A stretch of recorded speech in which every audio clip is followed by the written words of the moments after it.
Hi, this is Billy Kinder, well-traveled, college-educated, and a published author. Now, those are three things that you rarely hear associated with any radio DJ. But my friend Mark Hawkeye Lewis is all of those and a whole lot more. Imagine spending a portion of your youth in Turkey or being a high schooler in Hawaii, and those places just scratch the surface of locations that Mark called home.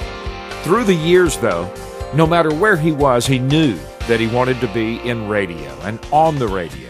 KSYM in San Antonio gave him that shot in the mid-'80s. And it wasn't long after that when KJ97, the Alamo City's country powerhouse, reached out. It was during that time that he caught the ear of consultant Ted Stecker. But Hawkeye had no idea then that in 1988, Ted would call him with an offer that was life-changing, to say the least. In 1988, Mark joined Terry Dorsey, who had made the jump to KSCS from country competitor KPLX. And that changed the course of radio in Dallas-Fort Worth for the next 20-plus years. Mark and Terry produced staggering ratings and revenue. And along the way, Hawkeye became a household name, known for his comedic wit, youthful approach, and legendary pranks. I know all too well about those pranks. Along the way, Mark has done radio play-by-play for TCU's college baseball team, including the Horned Frogs' trip to the College World Series. He's an Eagle Scout, author of the thriller titled The Travis Club, an avid traveler, and has a travel show that airs on sister station WBAP, and continues his wake-up duties to this day on the same frequency that he's called home for 26 years, 96.3 KSCS. Mark, I know that Ted and Terry would be so proud tonight, just like I am. Would you folks please join me in recognizing a wonderfully talented radio personality and a great friend, Mark Lewis Ripsick, Hawkeye, a 2016 inductee of the Texas Radio Hall of Fame.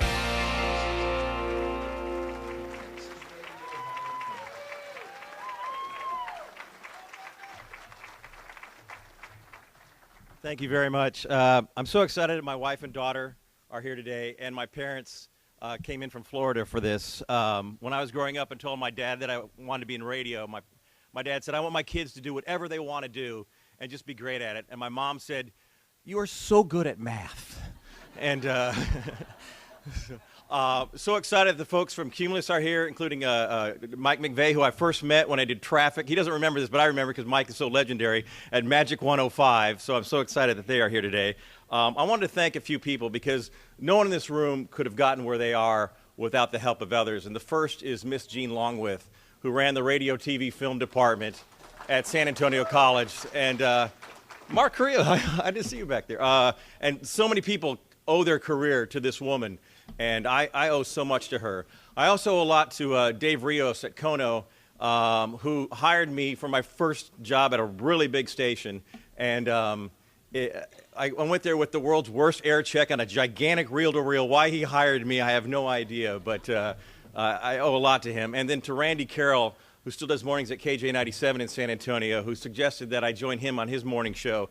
And that was a great career opportunity for me, and first time I ever did country, and it really worked out for me. So thank you, Randy. I also owe a lot, and it was mentioned, to Ted Stecker and to Terry Dorsey, probably the most to Terry Dorsey, who I partnered with for well over 25 years. And he passed away about a year and a half ago. He's a member of the Texas Radio Hall of Fame, but he's with us in spirit. And Caitlin and Jasmine, who do this show with us today, he's with us in spirit in the studio every day. And if I could just pass along my favorite Terry Dorsey story so you can all get a taste of this wonderful man who meant so much to me.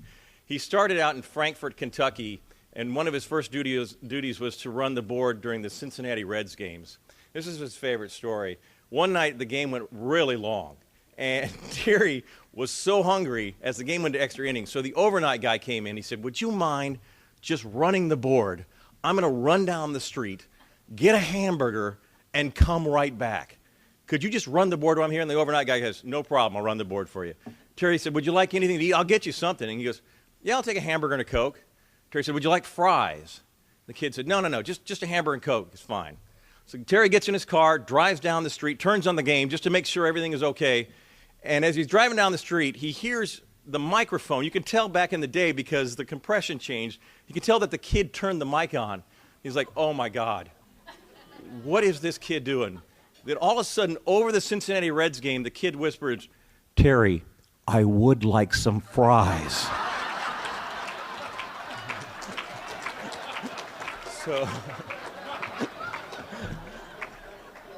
that was the wit and humor from Terry Dorsey, and I learned so much from him. So he's with us in spirit here today. Thank you very much for the honor of working in this great industry. Thank you very much.